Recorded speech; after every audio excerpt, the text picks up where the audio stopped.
So in October 2019, I just decided I wasn't going to drink. I didn't know when I would next drink. I didn't set 2 years. If you cannot govern your own circumstance and your own domain, then you have no right to go out and govern in the rest of the world. Rather than wilting and hiding away and chasing instant gratification by having a drink or having a cigarette or, I don't know, taking drugs, whatever you want to do, I wanted to take action, put myself in the best possible position where I could look at myself in the mirror and say, Colin, you have been tested and you're doing the best you can. If it doesn't work out perfectly, so be it. I don't know about you guys, but when I've journaled before, sometimes you journal and it comes up with some stuff that you don't want to hear, and it makes you have to go through that and think about it and decide, what actions am I going to take off the back of this to be happier when I write in this journal tomorrow? And I guess the longer you go without drinking, the harder it is to think of a reason to drink. None of us know quite how powerful or great we could be, but trying to explore that is very, very valuable and very important. I think that gives us purpose and meaning. None of us know how powerful we could be, indeed. And that's exactly why we make these episodes for you guys. That's why we had Colin on the show to share his experiences and overall mindset with us.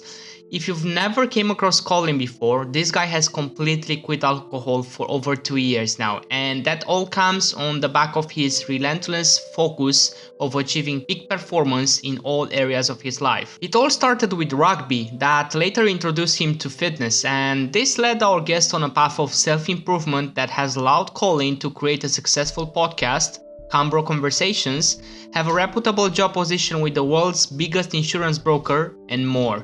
Obviously, we touch upon fitness and the mindset that is built as a byproduct of that, how being in control in every life situation is probably one of the most important skills one can develop. Colin literally tells us the story of how, after being made redundant and put in a delicate position back then, he managed to get a better job with a better package, offer and salary, and that all within weeks. Our conversation also allowed Colin to share his life philosophy and overall perception of mortality. And there's so much more, guys, honestly, but I'll let you guys listen and discover for yourself. So without further ado, ladies and gentlemen, Colin Campbell. You are listening to The Grateful Show with your hosts Pascu and Bogdan. Join us on our mission to spread awareness around mental health and make people feel happier and overall more grateful. Each week, we bring you an inspiring guest, stories, and a message that will help you become your best self and pursue your life mission. Hello, ladies and gentlemen, and welcome back to another episode of The Grateful Show. Hope you are doing fantastic, and if you are not, you're about to be, because today we have no other than Colin Campbell. How is it going, brother? Thanks for having me, gentlemen. I'm excited to be here. Awesome. Same here as well. Just to start off, to break the ice, what are you grateful for today, Colin? What am I grateful for today? So before we hit record, I had my gratitude journal, which I was telling you about, that I write 3 things in the morning. The first of those was that I'm grateful for waking up with an element of excitement towards my day. That's both to do this podcast, that's to go to my work, and that's to have my evening to invest in my other project, which is my podcast. So I'm genuinely excited. So I'm grateful for a level of excitement, because a lot of people don't wake up grateful and excited. They wake up dreading what they're going to go and do. The second thing that I wrote was that I'm grateful for feeling well rested after an intense day of training yesterday, because again, I was doing a shoot for a company called Factory Weights, and I was absolutely smashed with some different CrossFit workouts. So I'm grateful to wake up and feeling recovered because I nailed my sleep. And then the last thing was I'm very grateful for the health and prosperity and resources of myself and my family to be able to pursue the things that I want to do. Because again, that's not common to everyone. A lot of people are struggling just now. A lot of people aren't in a good position. But I'm very grateful for feeling healthy, feeling well, and also my family being in a position to enjoy that with me. Lots of things to be grateful for, that's for sure. Colin, before we dive any further, can you give our audience and us like a brief introduction into who you are and how you came to be where you are, please? Yes. So I am a 29-year-old from Glasgow, as some people may be able to tell from the accent, but some people might not. I am born and raised in an area called Bearsden, just outside Glasgow. Grew up with a traditional Western upbringing of high school, get good grades, go to university, study a good degree. I did politics at the University of Glasgow. And throughout that time, I was playing rugby during my childhood. It got me into weightlifting and strength conditioning, getting stronger. And as I started to pick up some injuries at rugby and maybe not enjoy it quite as much, I actually fell a little bit out of the drinking culture as well. I started to fall more in love with changes to my physique and my body and chasing a bit more of an aesthetic goal rather than a performance and strength goal. That manifested in me building a physique, which I'm very proud of now and continue to try and build on, but also a mindset and a discipline I took into other areas of my life, particularly my career, which has always been in the business development space. So when I graduated, I started working in the insurance industry, primarily business development, account management, and that's translated over time into another sector. I now supply furniture across student accommodation. And I built that. And of course, one of the reasons that I'm on this podcast is during that time, I started to create content for Instagram in 2017 about fitness, self-development, about how to fit training into a busy lifestyle while still wanting to be successful as a professional. And that continued to grow arms and legs. It grew to just under 15,000 followers on Instagram. And off the back of that, I launched a podcast called Campbell Conversations. So the headline summary would be that I define myself as an office athlete. I'm somebody that tries to excel in my career and my professional life, but also with my physique. And I suppose the third aspect, which is unusual, is of course the content creation and sharing what I'm doing with the world. Awesome. Yeah, amazing story. I'm just curious because you've mentioned that you got into rugby, into sports quite early. And I wanted to ask you, would you be in the position that you are right now in this moment if it wasn't for like starting to first obviously play rugby and then get into like fitness regarding to your mental state? Yeah, I think the rugby element was just a vehicle into the lifting. So I think I did learn some things from rugby. Obviously, it's a team sport. You have to be physically very confrontational and strong, and with that comes mental resilience. But the best thing that rugby gave me was the fact that at 15 or 16, we went to a gym and we started to lift weights.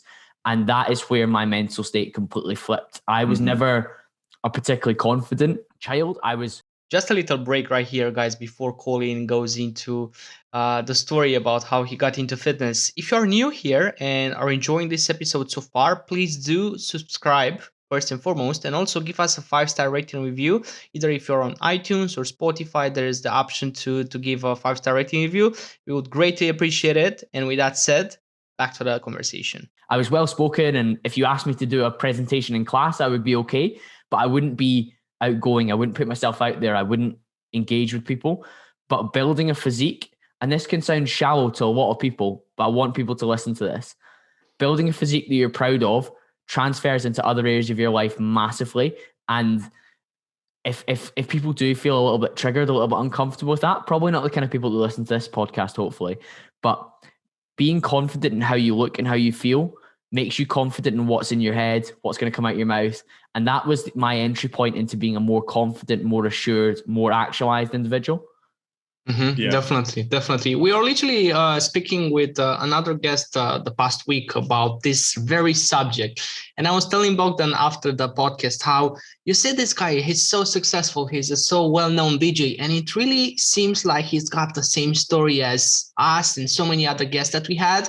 And is this like superficial way of like just starting to transform your body, just starting with one workout, 2 workouts, 1 year, 2 years of lifting, of exercising. Really, it doesn't really have to be weightlifting. And it really seems like, as you said, it feels like it's transmuting into like all the other areas in your life, your mindset, the way you portray yourself, the way you speak to girls, the way you speak to like employees, to clients, whatever. Why do you think that's the case though? Do you guys read Jordan Peterson? Bogdan did. Okay, cool. So I had this idea in my head, but Jordan Peterson formats it better than I could, of course, because he's much more intelligent. But he has an idea that in the morning we should wake up and make our bed, because if you cannot govern your own circumstance and your own domain, then you have no right to go out and govern in the rest of the world. Now, I, for my own reasons, look at my physique in that light as well. And I think many people could as well. So, for example, by not treating your body with respect and training and eating and nourishing it and feeling fit and healthy and lean, you're not governing your own space. Therefore, you don't have the right to go out into the working world and dictate to people. You don't have the right to go into your family and dictate to them. You don't have the right to go into the workplace and demand better from your colleagues, because you aren't demanding the best from yourself initially. And although making your bed and training and working out is a little bit different, it has the very same premise for me, that you must look after the initial core fundamentals of your life. And then a lot of things will follow with it. I like thinking about things as like a domino effect. So if you knock down the first domino, other things will start to fall with it. And for me, that first domino for a lot of young guys tends to be taking control of how they look and how they train and how they feel.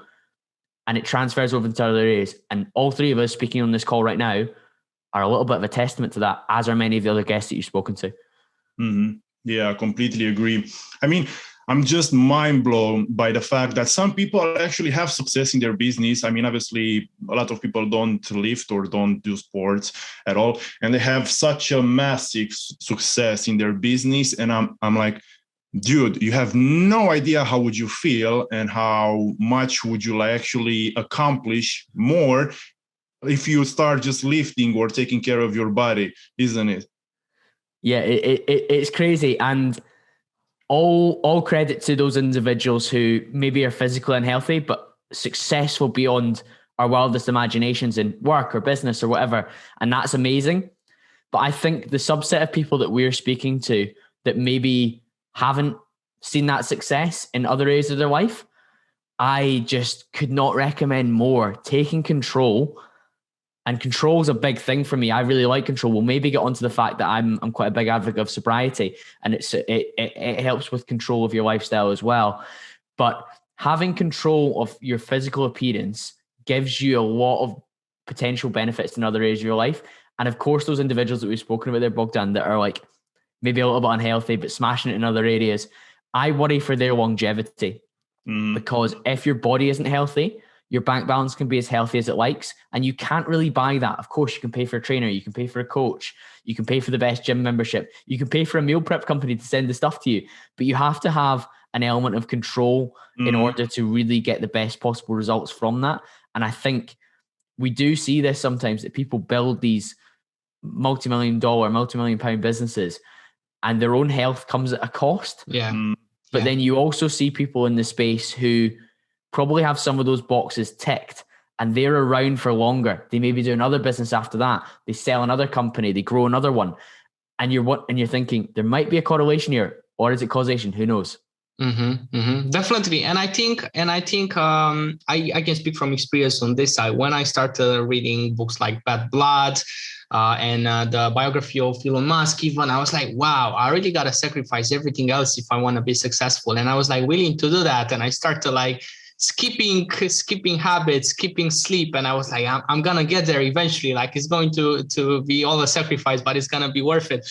And then I realized, like, hold on a second, like, people I look up to, like, for example, Stephen Bartlett, he used to speak on his podcast about how, as successful as he is, he's still like dealing with a lot of issues when it comes to like actually forming romantic relationships. And I was like, if this guy, as successful as he is, he's recognizing and being honest that he's lacking into that area, that only tells me that he's not balanced. Like, he's got it all in this business area, but he hasn't really got much when it comes to like relationships and love and all that. And then I realized that actually a lot of those so-called gurus, entrepreneurs, whatever, visionaries, they basically sacrifice a lot of their life just by pursuing this one thing. Like even Steve Jobs, if probably the audience has listened to one of his last interviews, he has a sense of regret in his voice. And you could argue that that man has basically revolutionized everything that we currently do, pretty much.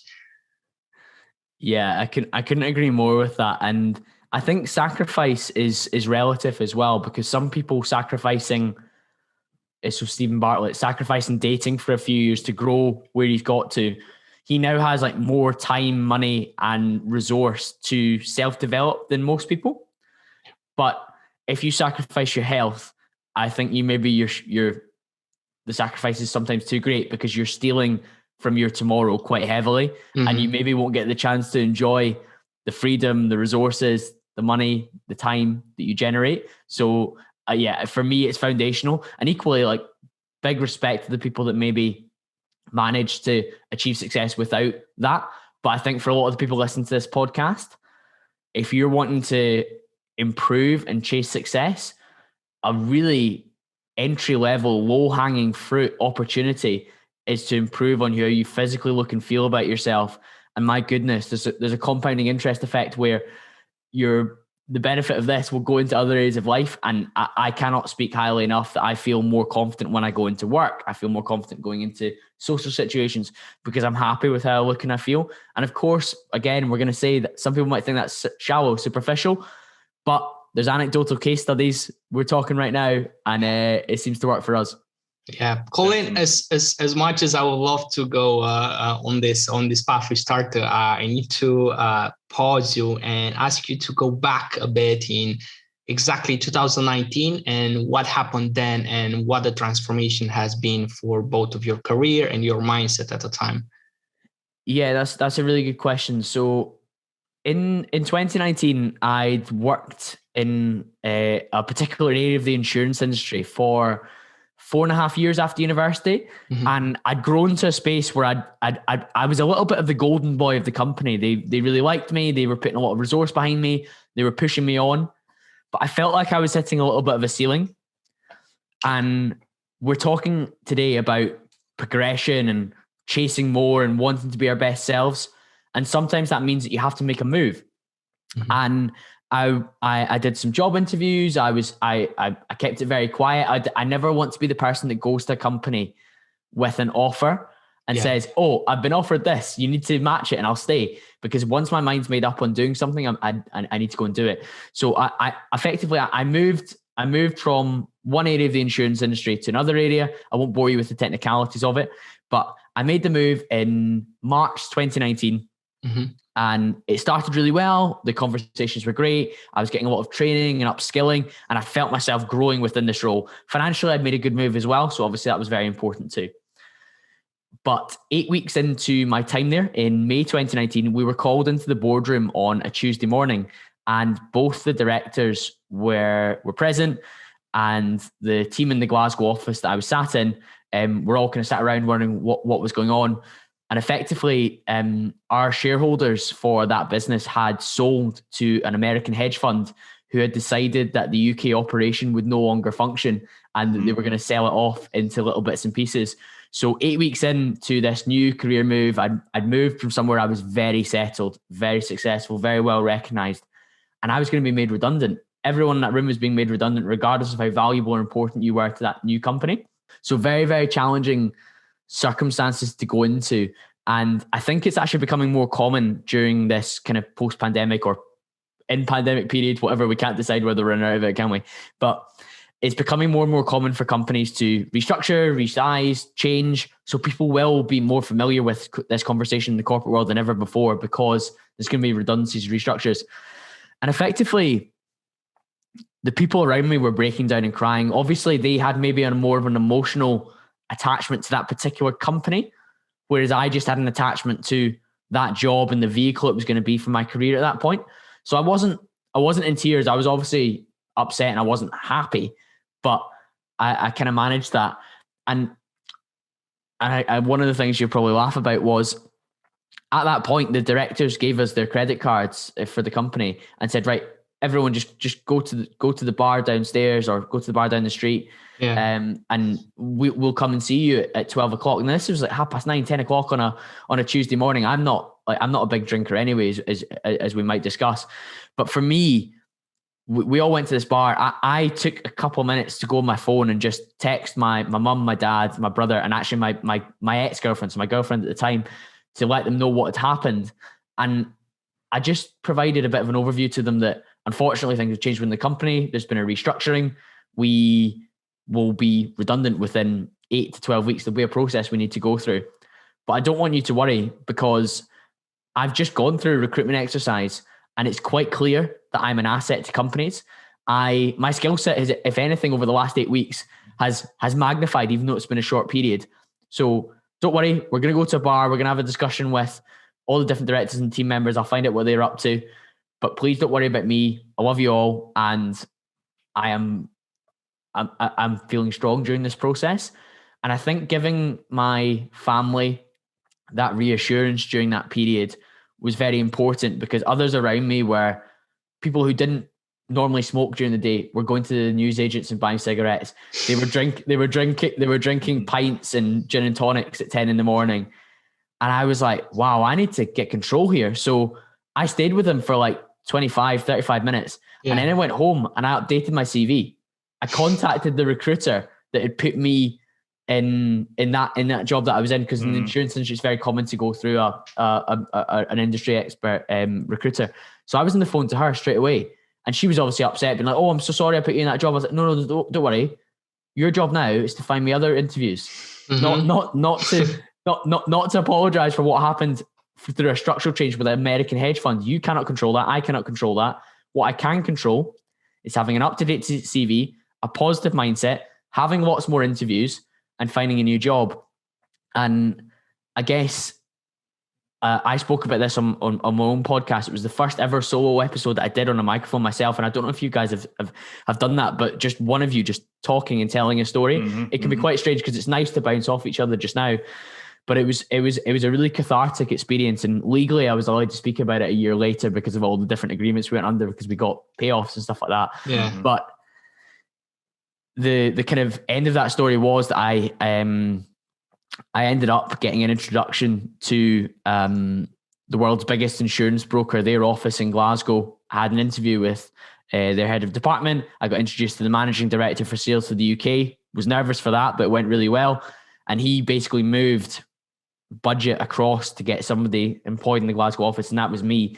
So I think a lot of that came from being able to control my emotions at that point and not just be desperate for any other job or be desperate to drown out my feelings at that point. Like other people were using substances to numb this difficult experience. Yeah. Whereas I kind of was like, okay, well, I'm ready to feel this, but I also need to take action. And take action is one of the big things for me. One of my kind of core values. Take action to put myself in the best possible position. Now, don't get me wrong. There was a couple of weeks during that period where there were days where I'd wake up and be like, fucking hell, like I will have no job in a few weeks' time. But financially, I was calm. I have an emergency fund. I can pay my mortgage. It's not a problem. But it's still highly stressful. But how you respond to these things is absolutely what will define you in years to come, rather than wilting and hiding away and chasing instant gratification by having a drink or having a cigarette or, I don't know, taking drugs, whatever you want to do. I wanted to take action, put myself in the best possible position where I could look at myself in the mirror and say, Colin, you have been tested and you're doing the best you can. If it doesn't work out perfectly, so be it. But you're putting yourself in a position where you might end up in a better job. You might end up in a better career. And the thing was, I did. I ended up at a bigger company, better salary, better package, better development opportunities. And my career, weirdly, fast-tracked from those 4.5 years where it was going really well. I had 8 weeks where I was quite pleased. And then I actually ended up with another jump up the ladder just by the basis of, it turned out I was even more valuable to employers than I had realized in that initial move from my first career. So very, very interesting how these challenging times are sent to test us, but also you can come out of them with a win rather than just not even level par. You can come out like with a benefit from it. Yeah. So thank you for asking me that. It's something that a lot of people in the corporate space, I think, need to get their head around, and people in the business space as well. So like, if your business has problems at one point, do what you can control. Like not just wilting or falling away. Just what is the 1 or 2 small actions? For me, it was writing my CV. For me, it was calling the recruiter. For me, it was going to interviews, confident and valuable, not thinking, oh no, I've just been made redundant. I'm not a valuable asset. I'm going to be unemployed. No, I'm a really valuable asset. Like, this is my CV. This is what I can bring to your company. You're going to get me for cheaper than before because you're not going to have to pay a consultant to find my CV. You already know who I am. Like, everyone in this company is going to be available. So they were like, it's quite funny. It was a high quality of staff in that office. So like some of the companies around were a bit like vultures, like picking the carcasses, picking all the good employees. And I thankfully was seen as one of them, which was it was a valuable experience to go through. There's definitely one thing that I can spot for sure. And the fact that you at a time as horrible of an event and as unfortunate of a thing has happened to you, then you had a foundation that has allowed you to not only pause, analyze, and take action, but also to like take a huge leap. As you mentioned, you basically just leveled up in a matter of weeks. You leveled up from that position to another one that was even better. So what I wanted to ask you before anything is, what would be 3 pieces of either habits or advice or tips that you can give to our audience to basically be able to build their own foundation? Yeah. So during that period as well, I turned up the dial in terms of how much energy I put into my training. Mm-hmm. So when you don't have a 9 to 5 to go to, your days can lack a lot of structure. So I actually booked a fitness photo shoot, so a topless photo shoot for I think 6 or 7 weeks time. Now I walk around quite lean anyway, just through my habits and my routines, and we'll get onto those. But as part of my foundation, I needed the fitness dial turned up to give me a real focus during this period alongside the job hunt, because that could only take up so much of my day. So I needed to have a real massive focus around my fitness as well. So as a foundation, one of my core habits was 6 training sessions a week, and ultimately making sure that I was in a position where I was focused on being my best self physically and give myself the confidence to be that. So 6 training sessions a week. I think it was 14,000 steps a day I was doing. I wasn't doing any cardio for this cut, but I was doing a lot of steps to try and increase my activity. And that would be one of the training would be like a core fundamental habit. And then the second would probably be like my steps. And that starts with 5,000 to 7,000 steps in the morning. Normally the first thing that I do, I'll go for it after this call, because obviously we're starting nice and early this morning. I had my cold shower before I started, but I'm not massive on those. I do them sometimes. And my walk is what starts my day off. It's like a vote for the right direction, because it serves my kind of activity goals, but it also serves my mindset, because I'll listen to a podcast. I'll put myself in a frame of mind where when I come back and log on for work, that I can contribute really strongly. Sometimes I'll listen to something lighthearted, but more often than not, I'll listen to something self-development based. I'll listen to something sales based. I'll listen to something that gets my mind thinking. Yeah. And I feel sharper, because at that time in the morning, I don't know, I haven't looked into the science of it entirely, but there's a guy called Andrew Huberman, which is a very, very clever guy.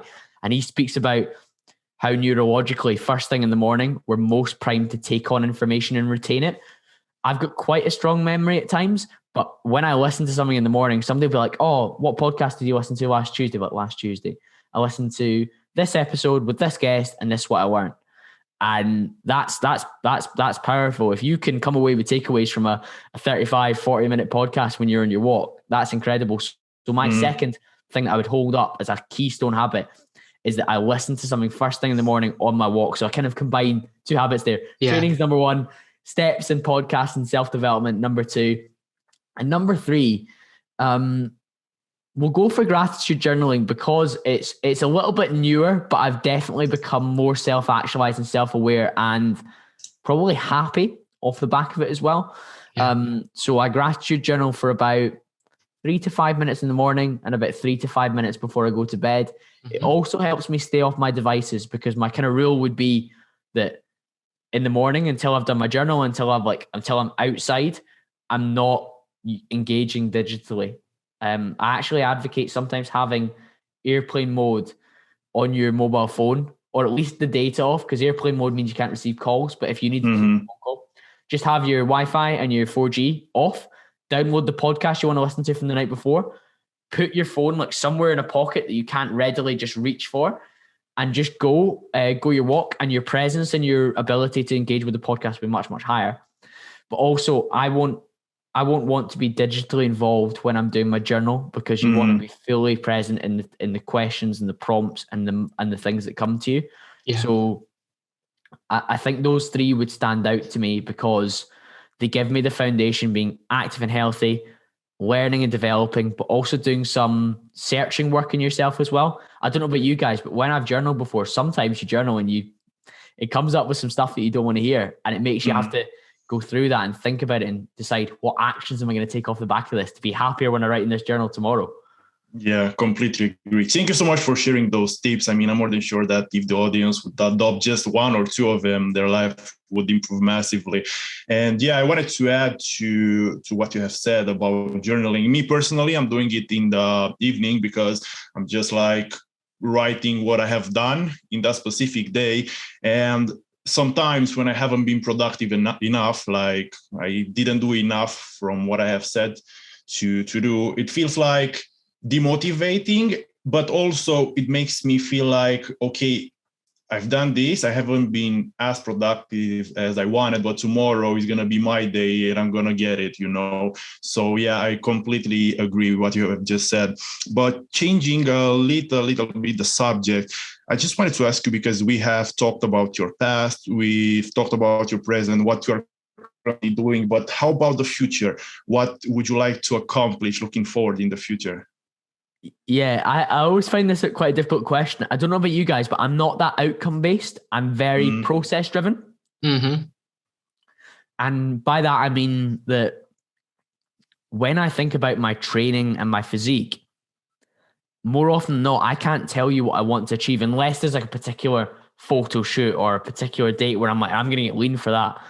More often than not, I'm just like, oh, I'm going to train 5-6 days a week. I'm going to progress these 3 movements. I'm going to do this number of steps. I'm going to do this type of thing with my nutrition.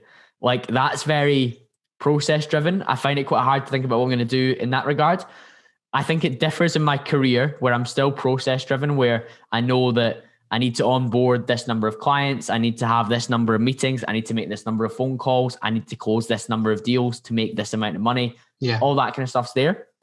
But in my career, I also have like higher level goals in terms of I want to be a director within the division of the business that I work within. I want to drive 132% growth in this particular area. So that's outcome based, but I have the processes to shape that.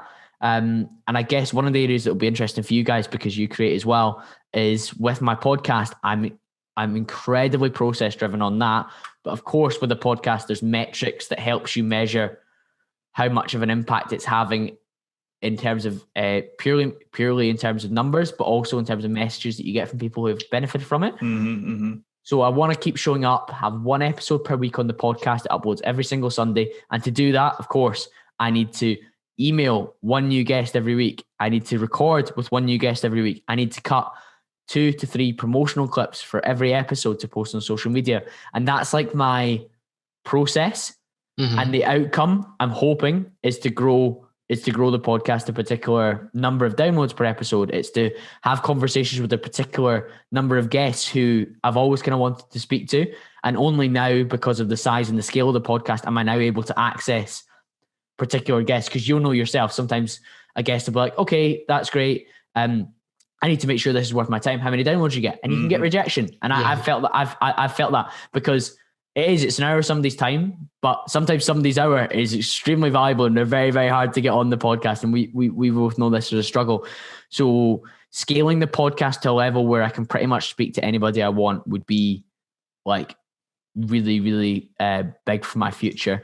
And the last area, I think, when it comes to future, I would absolutely love the opportunity to share like some sort of guide or ebook or support for a rounder approach. So I've started writing something called the 5 pillars of self-development, or the 5 pillars of progress, I think I'm going to call it. And I'll release that via my email list to support people, basically. And I think we spoke that I did a politics degree, didn't we, at university? That was heavily written, lots of essays. I don't think Instagram rewards me the same way it used to when it comes to me writing my longer form captions. Your copywriting is spot on, by the way. Yeah, I'm subscribed to the newsletter. Yeah, I really enjoy doing it though. That's one of the big things. So I would quite like to write some sort of short, punchy ebook in the same style that you read my emails in. I could do like 5 different subsections, and I could release that as a book, which would be helpful to people. Particularly people who want to be in my niche, which is like excel in your career / business and excel in your fitness, which turns out isn't that small a niche. A lot of us want that, don't we? Yeah, 100%. Colin, I really want to appreciate your time, and I want to dive into as much as possible, which is always a challenge. But I wanted to ask you, you were talking about people choosing to numb themselves instead of actually taking control of their situation in cases of finding out they're going to be made redundant, in cases of losing their partner or whatever. Can you walk us through the process that you basically embarked on when you actually chose to completely quit alcohol for a while? Yeah.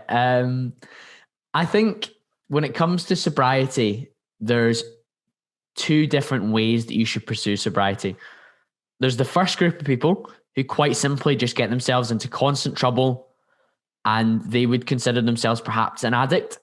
And my message is not necessarily for those people. I think those people need a more formal support to enable them to achieve that, because medically, chemically, whatever's going on inside their head, they have a challenge with alcohol, and for living, they need to remove themselves from that. And I've spoken to some individuals who fall into that camp on my podcast, which was really eye-opening for me, because I looked at sobriety in a different way, which for me was a productivity tool, a happiness tool, and a tool to give yourself a few different things: more money, more time, more calories, and generally just a bit more level mood as well. Okay. So I was quite heavily inspired by a gentleman called Chris Williamson, who hosts the Modern Wisdom podcast. And he was my launch episode for Campbell Conversations as well, which was really, really good to have somebody of his clout on. But I had done a little bit less drinking after university. So 2014, I graduated, because I quite simply, when I was working 40, 50 hours a week and I was doing a lot of travel, when I got back on the weekends, I wanted to play golf. I wanted to go and watch my football team. I wanted to see friends. I wanted to train. Best way I wanted to train. And if I had a really heavy night on the Friday or the Saturday, I would lose the full next day because my hangovers were brutal. And I never enjoyed the taste of alcohol.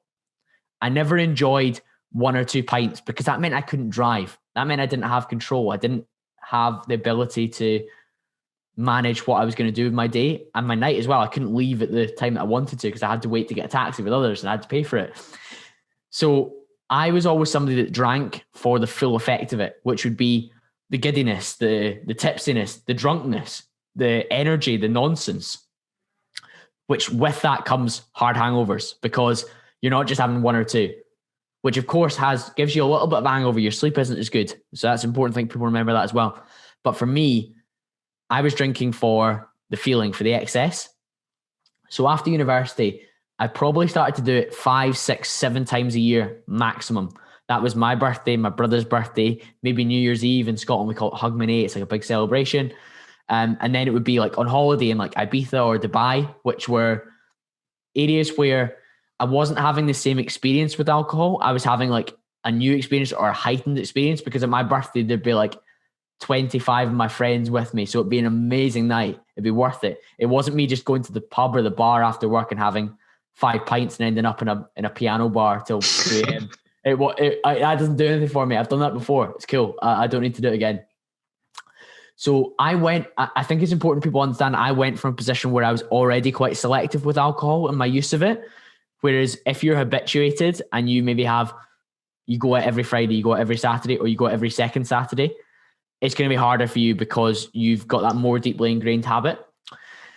I decided in October 2019, after my birthday, I was listening to some good sources. I was listening to Chris Williamson. I listened to a guy called Ed Latimore, who actually, he was more down the lines of he needed to go sober, but he said something that stuck with me. Alcohol is the only drug that if you don't take it, people think you have a problem. If you said to somebody, no, I don't want like cocaine, they wouldn't really have a problem with it, would they? No, I don't want that heroin. They wouldn't really have a problem with it. But if you said, no, I don't want that beer, I don't want to come drinking with you after work, they'd be like, what's wrong with you? Mm-hmm. And you're thinking, oh, well, nothing's wrong with me. But it's because it's so deeply ingrained in society that it's normal and it's healthy, particularly in the UK. We have a very heavy drinking culture. It's more challenging. So in October 2019, I just decided I wasn't going to drink. I didn't know when I would next drink. I didn't set 2 years, but I definitely knew that I wanted to try just a really, really long period. I'd probably done 4 or 5 months at a time before, because I used to drink on New Year's Eve, which is the 1st of January. And then I would drink again on my brother's birthday, which is the 10th of May. So I would normally do 5 months at the start of the year. And wow, those felt good, because having no hangover, spending no money on like entry to nightclubs or taxis home or kebabs after you finish, my goodness, you save a fortune.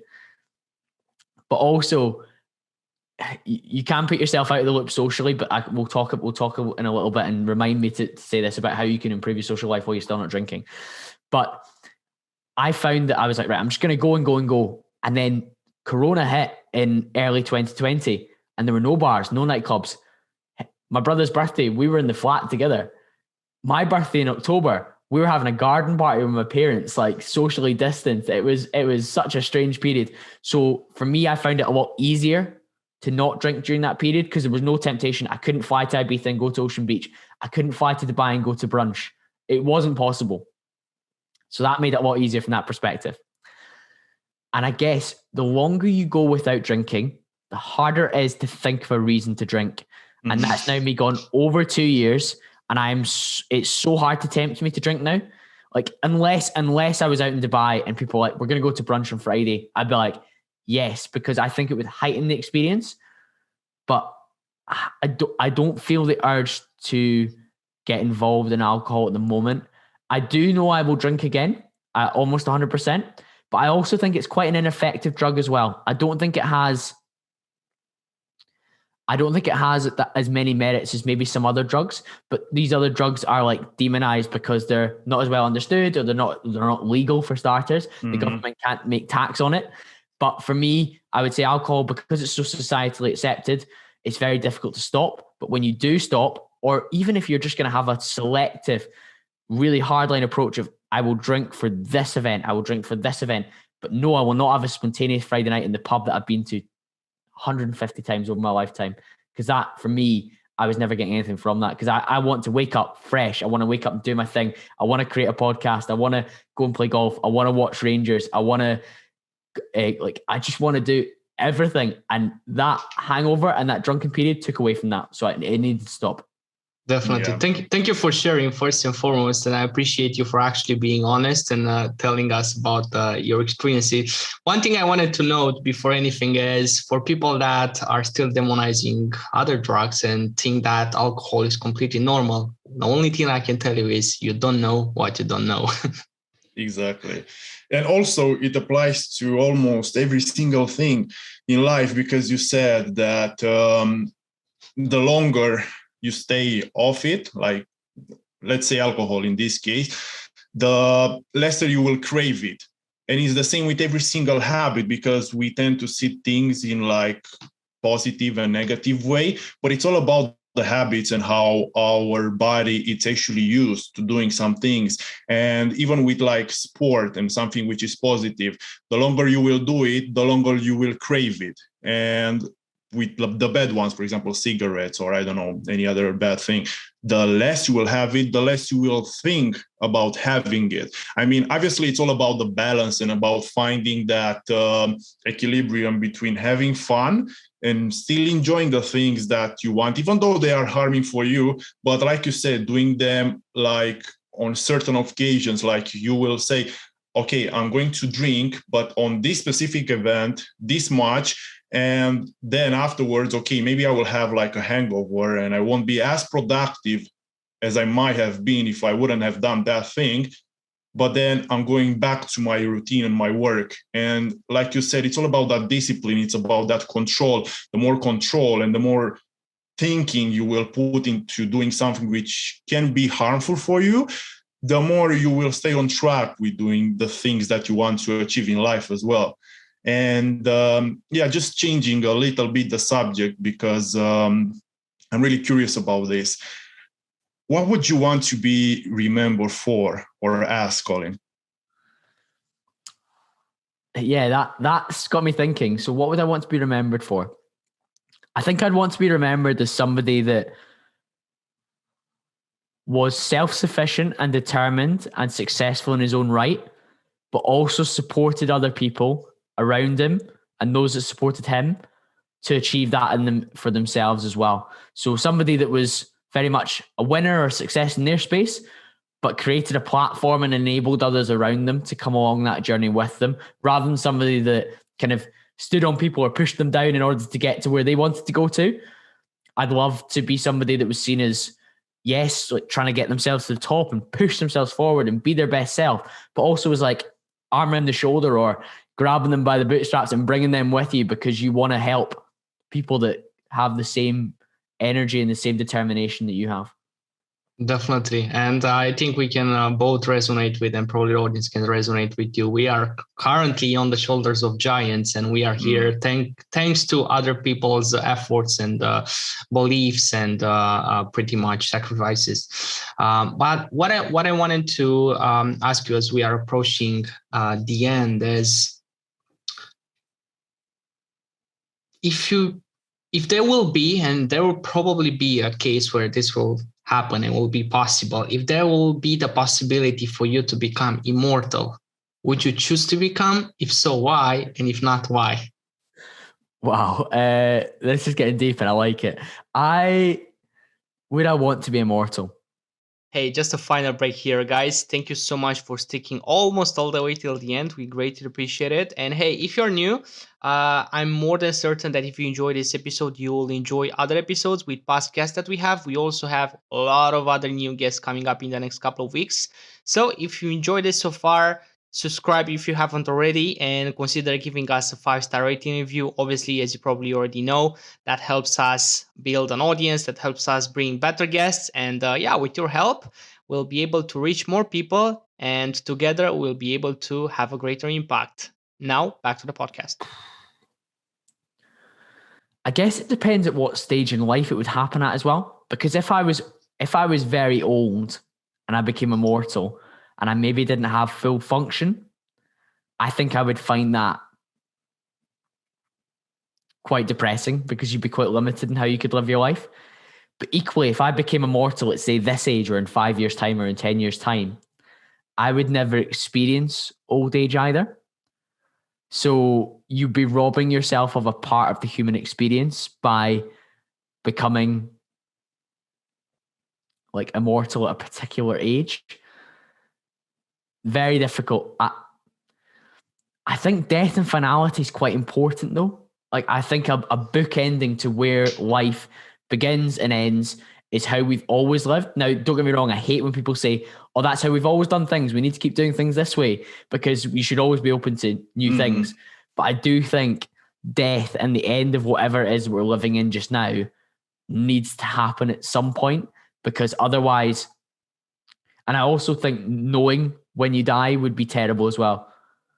I think we can safely assume the average life expectancy is like 83 in the UK. So at some point after I turn 83, I'm a pretty healthy guy.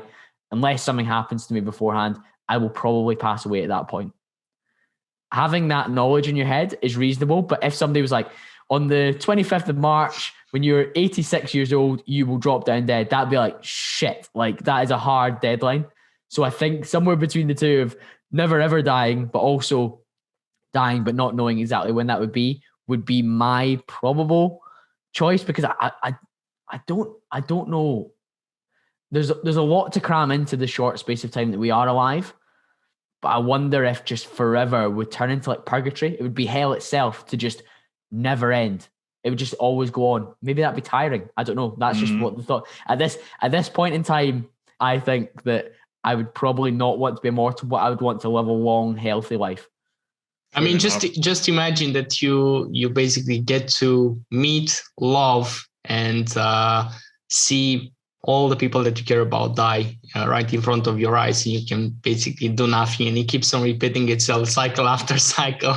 And also, there's another thing that we bring on those episodes is, if there would be no deadline, if you would really know that you'll never die, would you still be as driven? Would you still accomplish as much in such a short amount of time? Probably not, because you've got all the time in the world to like wing it, I guess. Yeah, it's never ending. So there's no deadline. There's no due date on your essay. There's no due date on your presentation. You can just, I'll do it at some point because I'm going to be here forever.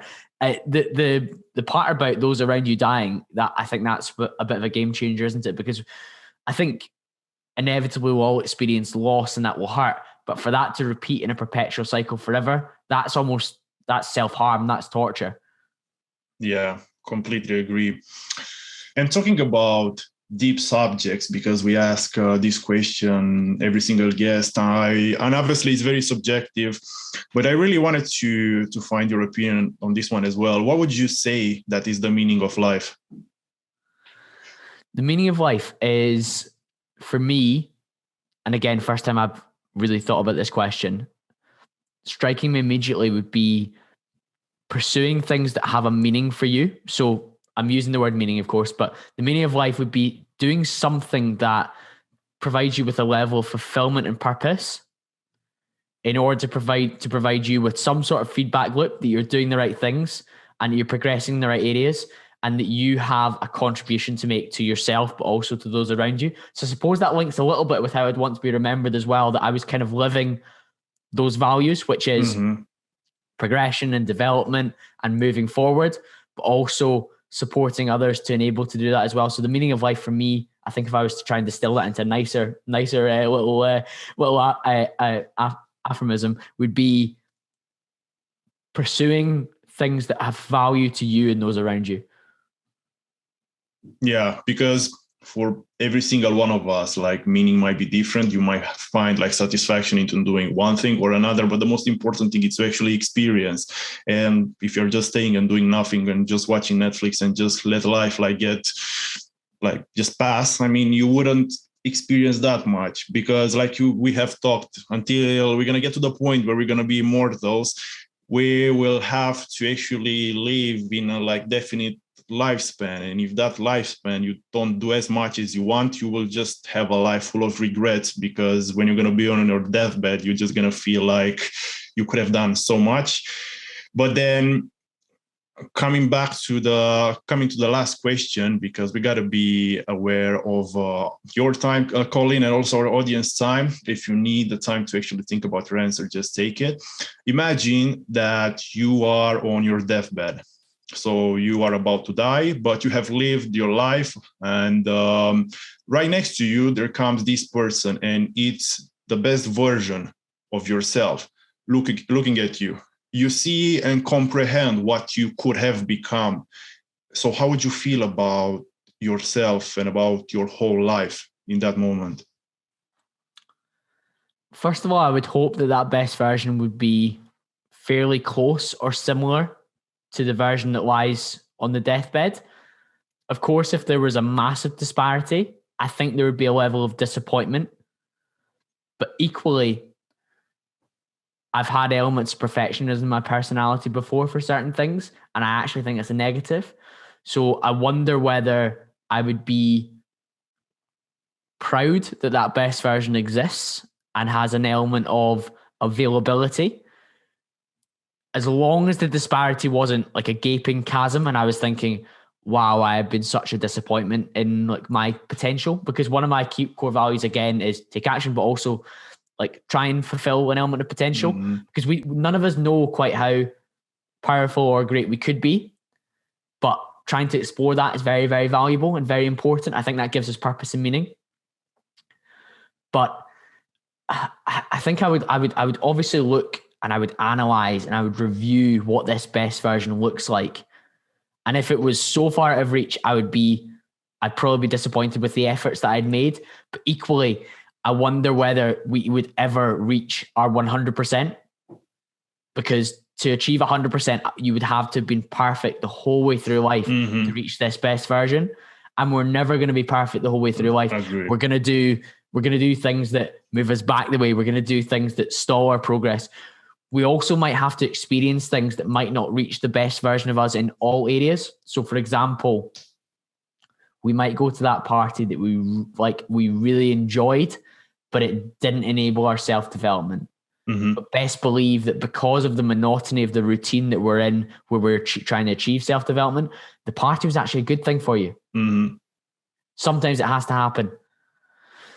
So I guess it would depend on what the definition of best self would be as well, because it might be the best self in self-development, or it might be the best self in terms of life lived and experience, service to others. It could be the best self, and it could be the best self in terms of how social they were. And you might feel, oh God, well, actually I was pursuing this area, so my best self that I'm dying as is very different to this one. So there's a lot of thoughts going on inside my head off the back of that question. But I guess I would look at them. Comparison is the thief of joy. I appreciate that. But also there has to be some sort of analysis. And I'm quite numbers and data driven. So I'd probably be like, okay, well, how did he get on? Okay, yeah, he did this. Okay, well, how did I get on? Okay, what was the difference? Okay, that's fine. And there would be a kind of a level of difference that I would be comfortable with, as long as I'd lived to what I felt was my reasonable potential, while still doing things that were understandable. Whereas if he was just streets and streets ahead of me and I hadn't applied myself, then my goodness, that would be hell, wouldn't it? Yeah, completely agree. And also, like you have just said, I mean, you just got to live a life without any regrets, because you know that you could have done so many things in so many areas, like you said, but you never know actually how and your life would look if you have done everything just perfect, and maybe you wouldn't live as satisfying life as you would want it, isn't it? Satisfying, that's the term as well. Yeah, there needs to be a level of satisfaction in what you do. It can't just be perfect. Yeah, completely agree.